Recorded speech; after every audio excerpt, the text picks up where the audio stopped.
सबों को जय यीशु। आज आगमन का पहला रविवार है।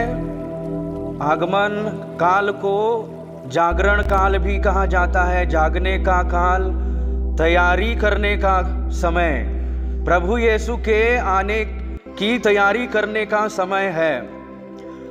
हम आज से तैयारी शुरू करेंगे और हम मनन चिंतन करेंगे। आज हम सोचेंगे कि हम किस तरह जी रहे हैं, कैसा जीवन जी रहे हैं, हमारी स्थिति कैसी है, हमारी जिंदगी कैसी है, घर में, परिवार में, गांव में, समाज में हम किस तरह से रहते हैं। जब हमसे कोई पूछता है कैसे हो, तो हम लोग कह देते हैं अच्छे हैं, ठीक हैं, तो ऐसा जवाब दिया जाता है। लेकिन अगर हम सोचेंगे, अपने अपने बारे में सोचेंगे कि हमारे शरीर की स्थिति कैसी है, हमारे मन की, आत्मा की और जीवन की स्थिति कैसी है, तब हो सकता है हमें कुछ कमी नज़र आएगी। हम अपनी अपनी कमी को देखेंगे, दूसरों की कमी को नहीं देखेंगे। हमारे अंदर क्या कमी है, क्या कमजोरी है, क्या बुराई है, हमें क्या सुधार लाना है कि हमारे जीवन में प्रभु यीशु मसीह आएंगे, ऐसा हमें विचार करना है।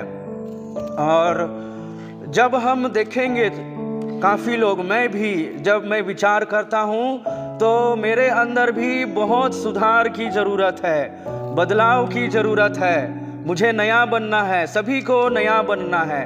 हम जैसे पहले थे उससे हमें अलग होना है।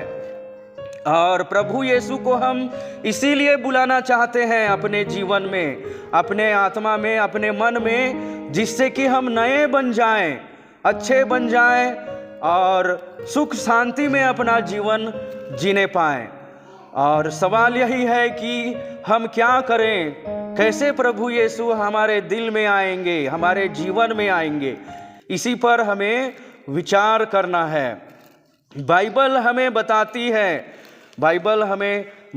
है, पहले पाठ में हमने सुना, आओ हम प्रभु के पर्वत पर चढ़ जाएं, याकूब के ईश्वर के मंदिर चल दें, जिससे वह हमें अपना मार्ग दिखाए और हम उसके पथ पर चलते रहें। तो ईश्वर हमें स्वयं मार्ग दिखाएगा। आज हम यहाँ आए हैं, प्रार्थना कर रहे हैं, बाइबल वचन हम सुनते हैं और बाइबल वचन यही कहता है, ईश्वर हमें मार्ग दिखाएगा। और हम प्रार्थना करेंगे तो हम ईश्वर के मार्ग पर चलते रहेंगे। और दूसरे पाठ में हमें कहा गया, हम अंधकार के कार्यों को त्याग कर ज्योति के अस्त्र शस्त्र धारण कर लें। अंधकार के कार्य हमें दूसरे पाठ में बताया गया है।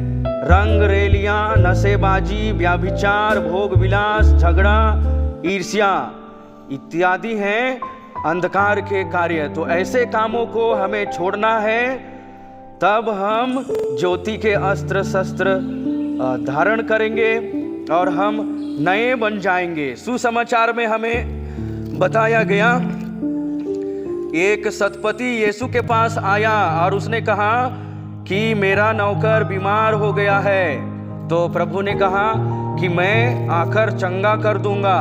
लेकिन सतपति ने कहा कि आपको मेरे घर आने की ज़रूरत नहीं है, आप यहीं से कह दीजिए कि वह चंगा हो जाए और वह चंगा हो जाएगा।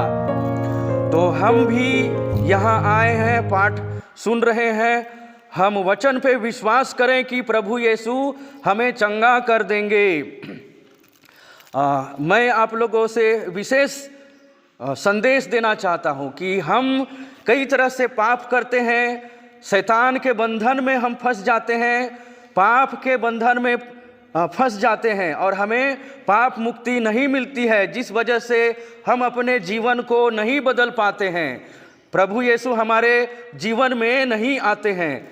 लेकिन बाइबल हमें कहती है कि तुम्हारा पाप सिंदूर की तरह लाल क्यों ना हो, तुम्हारी आत्मा हिम की तरह श्वेत हो जाएगी। मतलब हम कितने भी बड़े पापी क्यों ना हो, हमें ईश्वर पाप से मुक्त कर देंगे, हमें क्षमा कर देंगे। और आज हमने सुसमाचार में सुना सतपति के नौकर के बारे में। उनका विश्वास देखकर प्रभु ने कहा, मैं तुमसे कहता हूँ बहुत से लोग पूर्व और पश्चिम से आकर इब्राहिम, इसहाक और याकूब के साथ स्वर्ग राज्य के भोज में सम्मिलित होंगे। बहुत से लोग सम्मिलित होंगे और वही लोग सम्मिलित होंगे जो प्रभु पर विश्वास करेंगे, सतपति की तरह प्रभु पर विश्वास करेंगे, वही चंगे होंगे।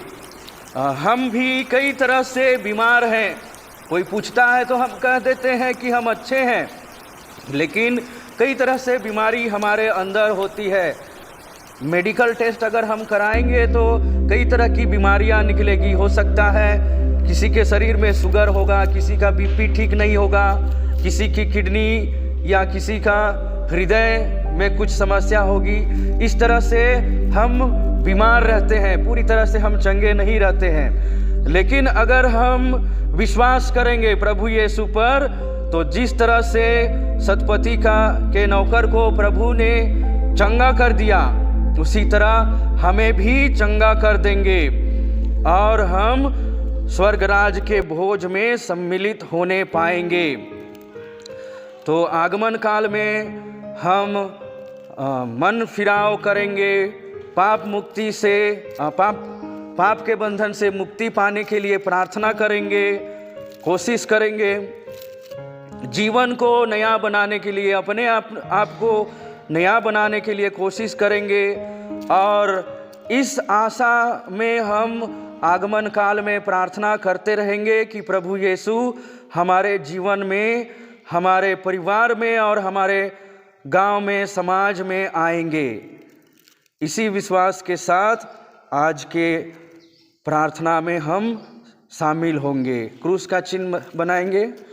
पिता और पुत्र और पवित्र आत्मा के नाम पर, आमीन।